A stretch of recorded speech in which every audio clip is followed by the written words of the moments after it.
Hello guys, current affairs funda में आप सभी का स्वागत है। मैं हूं आपके साथ अभिषेक शर्मा और आज के इस वीडियो सेशन में हम 1 सितंबर तक के सभी इंपॉर्टेंट करंट अफेयर्स कवर करने वाले हैं। हमेशा की तरह आप इस वीडियो को अंत तक जरूर देखिएगा। आज भी आपको काफ़ी कुछ जानने के लिए मिलेगा। सेशन की शुरुआत करने से पहले आप सभी को बताना चाहूँगा, यदि आप हमारे daily current affairs PDF, weekly PDF, monthly PDF और हर महीने के banking and economic awareness PDF चाहते हैं तो करंट अफेयर्स फंडा का 1 ईयर मेंबरशिप प्लान आप ज्वाइन कर सकते हैं, जिसका लिंक आपको वीडियो के डिस्क्रिप्शन में या फिर फर्स्ट कमेंट में मिल जाएगा। आपको बता दें, इस 1 ईयर मेंबरशिप प्लान के तहत जितना भी हमारा पीडीएफ कंटेंट है वो हम आपको 1 साल तक के लिए प्रोवाइड कराते हैं, जिसे आप डाउनलोड कर सकते हैं, प्रिंट आउट भी निकलवा सकते हैं। इसके लिए चाहे तो आप करंट अफेयर्स फंडा ऐप को यूज़ कर सकते हैं या फिर अपने लैपटॉप या सिस्टम की मदद से वेब लॉगिन भी कर सकते हैं। कोई भी आपका एग्जाम हो, बैंकिंग, एसएससी, रेलवे या फिर स्टेट पीसीएस, जहाँ पर भी जनरल अवेयरनेस या करंट अफेयर्स पूछे जाते हैं, सभी एग्जाम्स के लिए हमारे पीडीएफ कंटेंट काफ़ी यूजफुल है। इस पीडीएफ कोर्स में हम आरबीआई सर्कुलर्स भी प्रोवाइड करा रहे हैं। आपने देखा होगा इस बार जो आईबीपीएस पीओ रिक्रूटमेंट नोटिफिकेशन 2025 आया है, उसमें अगर आप मेंस एग्जाम के जनरल अवेयरनेस सेक्शन में देखें तो आरबीआई सर्कुलर्स क्लियरली मेंशन है, यानी कि आपके सिलेबस का हिस्सा है। यहाँ से क्वेश्चन पूछे जाएंगे, आपको पढ़कर जाना है। पहले भी क्वेश्चन आते थे आरबीआई सर्कुलर से, एक तो क्वेश्चन आ जाता था कभी कभी, पर आपके सिलेबस में नहीं लिखा रहता था वो। इस बार क्लियरली मेंशन है। अब आरबीआई सर्कुलर्स आप आरबीआई की वेबसाइट से पढ़ सकते हैं, वहाँ पर अवेलेबल रहते हैं। पर प्रॉब्लम यह है कि काफ़ी टाइम कंज्यूमिंग है अगर आप इन्हें पढ़ें, क्योंकि पिछले 5-6 महीने हो गए आपको पढ़ने और काफ़ी लेंथी होते हैं। फाइनेंशियल और इकोनॉमिक टर्म्स इसमें काफ़ी यूज़ होती है, तो आपको समझने में टाइम लग सकता है और आपको और सब्जेक्ट्स भी पढ़ने हैं। तो करंट अफेयर्स फंडा ने आपका ये कार्य आसान कर दिया है। हमने क्या किया है, इन आरबीआई सर्कुलर्स को काफ़ी ईजी लैंग्वेज में तैयार किया है, पीडीएफ फॉर्मेट में, वो भी एमसीक्यूज़ के साथ, और केवल जो इंपॉर्टेंट पॉइंट्स हैं उन्हीं को शामिल किया है। जो एक्स्ट्रा पॉइंट है जो काम के नहीं है उन्हें हटा दिया है। तो इससे आपका आरबीआई सर्कुलर्स तैयार हो जाएंगे और एमसीक्यूज़ के साथ उनकी प्रैक्टिस भी हो जाएगी। तो ये आपको इसी पीडीएफ कोर्स में प्रोवाइड कराए जा रहे हैं। बाकी बैंकिंग अवेयरनेस कोर्स हम आपको पहले अलग से देते थे, अब इसी पीडीएफ कोर्स में हमने ऐड कर दिया है। कंप्लीट बैंकिंग अवेयरनेस हमने आपको इसमें पढ़ा है, न केवल आपके बैंकिंग मेंस एग्जाम के लिए, बल्कि अगर आप बैंकिंग इंटरव्यूज देते हैं जैसे आईबीपीएस पीओ का या फिर RRB PO, SBI PO, even RBI grade भी, इन इंटरव्यूज में भी जो आपसे बैंकिंग नॉलेज पूछी जाती है उसे आप आंसर कर पाएंगे। एसएससी, रेलवे, स्टेट पीसीएस के एग्जाम अगर आप देते हैं, वहाँ पर इंडियन इकोनॉमी पूछी जाती है, तो इंडियन इकोनॉमी कंप्लीट इसमें पढ़ाई गई है, उसमें कोई दिक्कत नहीं आएगी।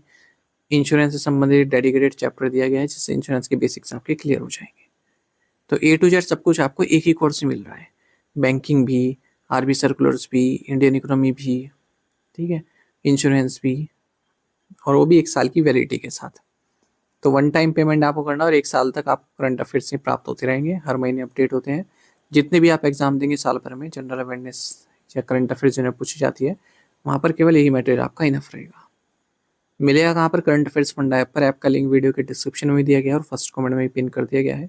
लिंक पर क्लिक कीजिए, ऐप को इंस्टॉल कीजिए, लॉगिन करने के बाद आप ये कोर्स बाय कर पाएंगे। फिर भी कोई डाउट अगर आपका रहता है तो हमारा कस्टमर केयर नंबर है 8448169188, इस पर आप कॉल कीजिए या फिर व्हाट्सएप करके भी जानकारी प्राप्त कर सकते हैं।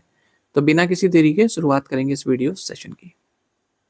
सेशन की शुरुआत हमेशा की तरह क्वेश्चन ऑफ द डे से करेंगे, जिसका आंसर आपको अभी कमेंट बॉक्स में करना है। पूछ रहे हैं कि कंचनजंगा चोटी किन दो देशों की सीमा पर स्थित है? Kanchenjunga peak lies on the border of which two countries? Option देखते हैं, India Bhutan, India Nepal, India China या फिर इंडिया म्यांमार। जल्दी से आंसर कर दीजिए, फिर हम आगे बढ़ते हैं। और इसी तरह के क्वेश्चन यदि आप प्रैक्टिस करना चाहते हैं तो हमें टेलीग्राम पर जरूर ज्वाइन कीजिएगा। करंट अफेयर्स फंडा नाम से हमारा टेलीग्राम चैनल है।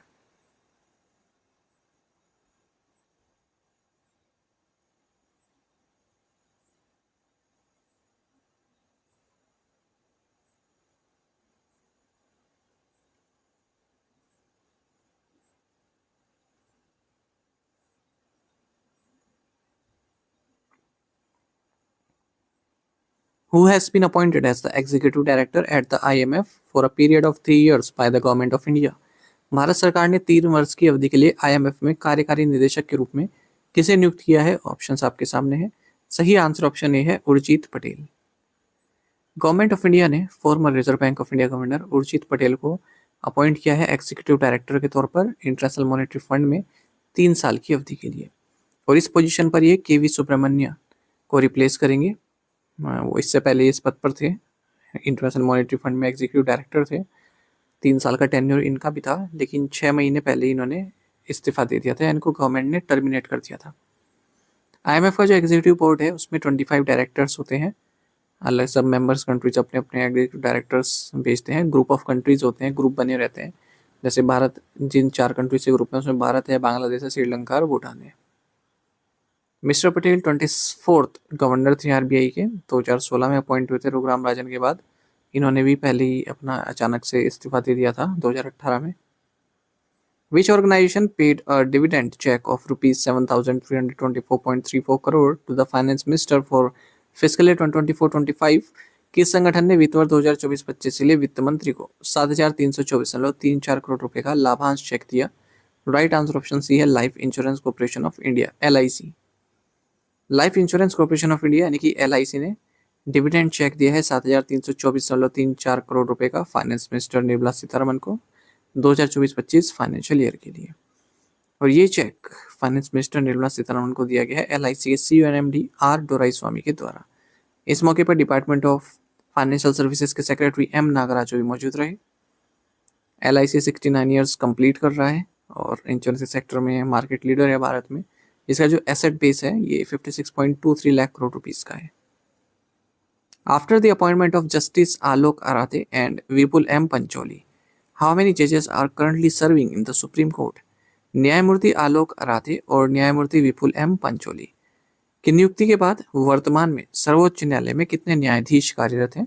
राइट आंसर ऑप्शन डी है 34। Farmer Bombay high court chief justice Alok Aradhe and farmer Patna high court chief justice Vipul M Pancholi, इन्हें जज नियुक्त किया गया है सुप्रीम कोर्ट में।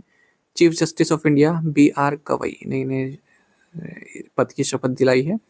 इसी के साथ सुप्रीम कोर्ट में 34 जजेस पूरे हो गए हैं, कोई भी वैकेंसी नहीं है। जो मैक्सिमम स्ट्रेंथ होती है जजेस की सुप्रीम कोर्ट ऑफ इंडिया में वो 34 है, यानी कि एक चीफ जस्टिस ऑफ इंडिया और बाकी 33 जजेस 34। ये स्ट्रेंथ पहले 31 हुआ करती थी, पर 2019 में पार्लियामेंट द्वारा इसको 34 कर दिया गया। पार्लियामेंट के पास ये पावर है कि वो इंक्रीज या डिक्रीज कर सकता है नंबर ऑफ जजेस in Supreme Court. Which country hosted the multilateral exercise Bright Star 2025? किस देश ने बहुपक्षीय अभ्यास ब्राइट स्टार 2025 की मेजबानी की? राइट आंसर ऑप्शन बी है इजिप्ट। मिनिस्ट्री ऑफ डिफेंस ने अनाउंस किया है कि लगभग 700 से ज़्यादा personal from arm forces and the headquarters integrated defence staff ये पार्टिसिपेट कर रहे हैं मल्टीलेटरल एक्सरसाइज ब्राइट स्टार 2025 में। इस एक्सरसाइज को होस्ट किया गया है इजिप्ट द्वारा यूनाइटेड स्टेट्स के साथ मिलकर, और कई सारी कंट्रीज हैं इसमें, भारत भी उनमें। 13 दिन तक ये चलेगी। ये एक बाइनियल मल्टीलेटरल एक्सरसाइज है, मिलिट्री एक्सरसाइज है, यानी कि 2 साल में एक बार होती है, और इजिप्ट द्वारा इसको होस्ट किया जाता है यूनाइटेड स्टेट्स के साथ मिलकर 1990 से ही। India's GDP growth in the first quarter यानी कि April to June of the current financial year rose to a 5 quarter high. What was the reported growth rate? चालू वित्त वर्ष की पहली तिमाही अप्रैल से जून में भारतीय GDP वृद्धि दर 5 तिमाहियों के उच्चतम स्तर पर पहुंच गई। रिपोर्ट की गई वृद्धि दर क्या थी? राइट आंसर ऑप्शन सी है 7.8%। इंडिया की जो इकोनॉमिक ग्रोथ रेट है वो करंट फाइनेंशियल ईयर के फर्स्ट क्वार्टर में यानी कि अप्रैल से जून के क्वार्टर में 7.8% रही है, जो कि पिछले 5 क्वार्टर में सबसे ज़्यादा है, क्योंकि मैन्युफैक्चरिंग, कंस्ट्रक्शन, सर्विसेज इन सेक्टर ने काफ़ी उम्दा परफॉर्मेंस किया है। ऐसा ministry of statistics and programme implementation के डेटा ने बताया है। रिजर्व बैंक ऑफ इंडिया ने जो प्रिडिक्ट किया था वो 6.5% किया था इस फर्स्ट क्वार्टर के, लेकिन उससे ज़्यादा है, 7.8% है। जनवरी से मार्च 2025 की जो ग्रोथ रेट है वो 7.4% थी। 2024-25 की जो फर्स्ट क्वार्टर की ग्रोथ थी वो 6.5% थी, तो इन सभी से ज़्यादा है। सर्विस सेक्टर ग्रोथ रही है अपना 9.3% की, मैन्युफैक्चरिंग सेक्टर ग्रोथ रही है 7.7% की। प्राइमरी एंड सेकेंडरी सेक्टर ने भी अच्छी ग्रोथ दिखाई है इस अप्रैल से जून के महीने में। एग्रीकल्चर सेक्टर ने 3.7% की ग्रोथ दिखाई है। When is National Nutrition Week observed in India every year? Bharat में राष्ट्रीय पोषण सप्ताह हर साल कब मनाया जाता है? राइट आंसर ऑप्शन सी है 1 to 7 सितंबर। नेशनल न्यूट्रिशन वीक ये हर साल 1 से 7 सितंबर के बीच में मनाया जाता है। 1982 से ही मना रहे हैं। 2025 में इसका थीम रहा eat right for a better life. Which 22-year-old Indian sprinter has become the first Indian male sprinter to qualify for the 2025 World Athletics Championships in Tokyo? कौन सा 22 वर्षीय भारतीय धावक टोक्यो में 2025 विश्व एथलेटिक्स चैंपियनशिप के लिए अर्हता प्राप्त करने वाला पहला भारतीय पुरुष धावक बन गया है? राइट आंसर ऑप्शन भी है अनिमेश कुजूर। नाम याद रखिएगा, एग्जाम में पूछा जाएगा। 22 साल के हैं अनिमेश कुजूर, छत्तीसगढ़ से आते हैं इन्होंने इतिहास रच दिया है, ये पहले इंडियन धावक बने हैं जिन्होंने 2025 वर्ल्ड एथलेटिक्स चैंपियनशिप जो कि टोक्यो में होगी उसके लिए क्वालिफाई कर लिया है। इन्होंने हाल ही में national inter state athletic championship जो कि चेन्नई में हुई, यहाँ 200 मीटर की रेस में गोल्ड मेडल जीता है। 20.63 सेकंड में इन्होंने अपनी ये दौड़ कंप्लीट की। इससे पहले भी ये नेशनल रिकॉर्ड तोड़ चुके हैं। 100 मीटर में भी 10.18 सेकंड में इन्होंने पूरा किया था और 200 मीटर में भी 20.32 सेकंड में इन्होंने पूरा किया था। ब्रॉन्ज मेडल जीता इन्होंने एशियन एथलेटिक्स चैंपियनशिप में। At the India Japan economic forum, what investment target was set between the countries for the next decade? Bharat Japan आर्थिक मंच में अगले दशक के लिए दोनों देशों के बीच क्या निवेश लक्ष्य निर्धारित किया गया है? ऑप्शंस आपके सामने है। सही आंसर ऑप्शन डी है 10 ट्रिलियन युआन।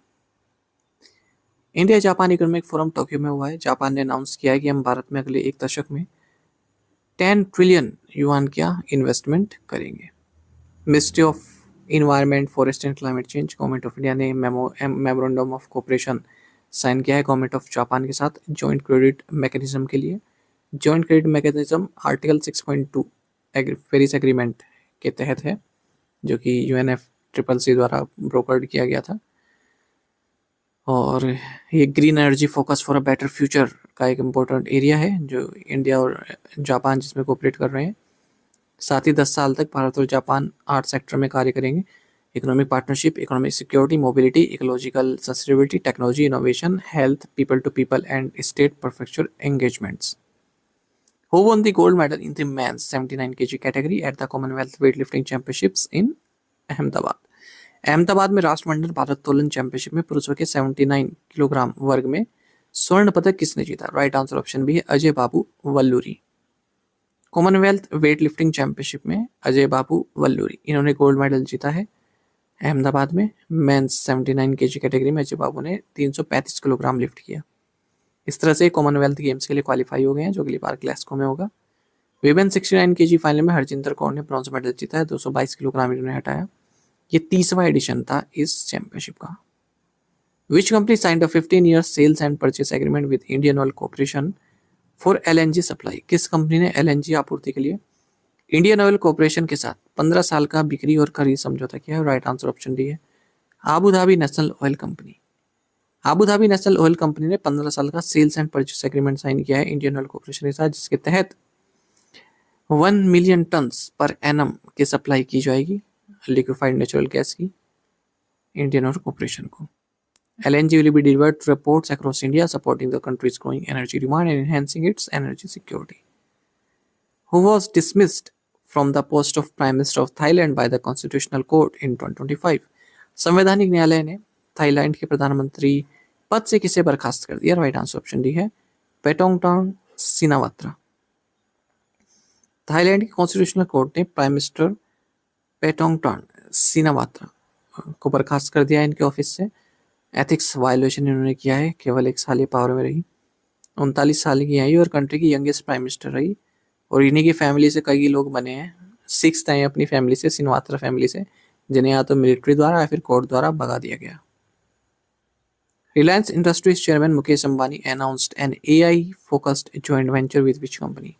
रिलायंस इंडस्ट्रीज के चेयरमैन मुकेश अंबानी ने किस कंपनी के साथ AI केंद्रित संयुक्त उद्यम की घोषणा की? राइट आंसर ऑप्शन ए है Meta. Reliance Industries chairman Mukesh Ambani ने कहा है कि हम मेटा के साथ मिलकर AI पर केंद्रित एक जॉइंट वेंचर बना रहे हैं और इसमें 855 करोड़ रुपए का इन्वेस्टमेंट रहेगा 70-30 के रेशो में। 70% रिलायंस इन्वेस्टमेंट, 30% मेटा द्वारा इन्वेस्टमेंट किया जाएगा। मेटा के जो लामा मॉडल है उस पर बेस्ड रहेंगे इसमें टूल्स और जो AI प्लेटफॉर्म रहेंगे।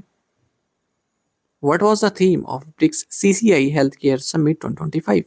ब्रिक्स CCI हेल्थ केयर शिखर सम्मेलन 2025 का विषय क्या था? राइट आंसर ऑप्शन सी है bridging tradition and innovation. Union minister of state independent charge for AYUSH and minister of state for health and family welfare Pratap Rao Jadhav इन्होंने BRICS CCI health care summit 2025 की अध्यक्षता की है न्यू दिल्ली में। थीम रहा bridging tradition and innovation. इन्होंने बताया कि वर्ल्ड की हाफ पॉपुलेशन ब्रिक्स से आती है। 1/3 of global GDP BRICS countries द्वारा दिया जाता है।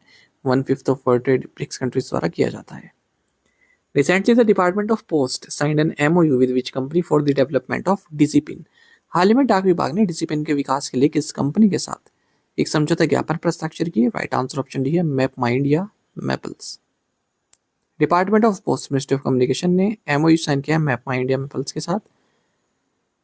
मैप माइंड या मैपल्स लोकेशन टेक्नोलॉजी IoT जो स्पेशल सोल्यूशन प्रोवाइडर है। तो इसका मकसद यह है कि जो डिसिप्लिन बनाया जा रहा है उसके डेवलपमेंट और इम्प्लीमेंटेशन में आसानी हो। तो मैप माई इंडिया क्या करेगा? जो इसकी लोकेशन बेस्ड सर्विसेज हैं उन्हें डिजिपिन के साथ इंटीग्रेट करेगा। Which city in Japan is considered the birthplace of the famous Daruma dolls recently received by PM Narendra Modi? Japan के किस शहर को प्रसिद्ध दारुमा गुड़िया का जन्म स्थान माना जाता है जिसे हाल ही में प्रधानमंत्री नरेंद्र मोदी ने प्राप्त किया? राइट आंसर ऑप्शन डी है ताकाशाकी। प्राइम मिनिस्टर नरेंद्र मोदी को दारुमा डोल्स दिए गए हैं रेवी शशि हिरोशे जो कि चीफ प्रिस्ट हैं सोरिंजन दारुमाजी टेम्पल ताकाशाकी गुन्मा में। दारुमा डोल्स की बात करें तो काफ़ी लकी इनको माना जाता है जापानीज कल्चर में। ताकाशाकी सिटी इसका बर्थ प्लेस है दारुमा डोल्स का। और दारुमा ट्रेडिशन जापान में बोधि धर्म पर बेस्ड है जो कि इंडियन मोंक रहे थे कांचीपुरम से। जापान में दारुमा दाशी के नाम से जाना जाता है। पेपियर मैशो के एक मटेरियल होता है उससे बनाया जाता है, इन्हें लकी चार्म माना जाता है कंट्री में। टू द पॉइंट क्वेश्चंस उनके आंसर्स देख लेते हैं। Jagannath temple at Puri is located in which state? Orissa. Meenakshi Amman temple is situated in which Indian city? Madurai Tamil Nadu. Who wrote cessation of the successful the flight out of new India? Sanjay बारू। Which state will launch Asian Open Short Track Speeding Skating Trophy 2025? Raipur Dehradun. The Brihadeeswara Temple at Tanjore, a UNESCO World Heritage Site, was built by which Chola ruler? Answer is Raja Chola one. आपने से कई yes friend से बिल्कुल सही answer किया। इस तरह से आप पार्टिसिपेट करते रहिए। चलिए आज के असाइनमेंट क्वेश्चन देख लेते हैं। इनके आंसर आपको अभी करने हैं। LIC of India was established under which act? In which year was life insurance nationalized in India? In which year was general insurance nationalized in India? What is the current limit of foreign direct investment in insurance companies in India? When was the Insurance Regulatory and Development Authority of India established? तो इन पांचों questions के answer आपको comment box में करने हैं। यदि एक question का आंसर भी आता है वो भी आप अवश्य बताइएगा। ज़्यादा से ज़्यादा संख्या में आप पार्टिसिपेट करने की कोशिश क्या कीजिए। बार बार मैं आपसे यही रिक्वेस्ट करता हूँ क्योंकि एक दो एस्पिरेंट ही केवल आंसर करते हैं। साथ ही आप हमें टेलीग्राम पर जरूर ज्वाइन कर लीजिए। करंट अफेयर्स फंडा नाम से हमारा टेलीग्राम चैनल है। यहाँ पर हम रेगुलर वीडियो अपडेट्स और करंट क्विज़ आप सभी के लिए डालते रहते हैं। डिस्कशन ग्रुप में आप किसी भी क्वेश्चन का सोल्यूशन पा सकते हैं।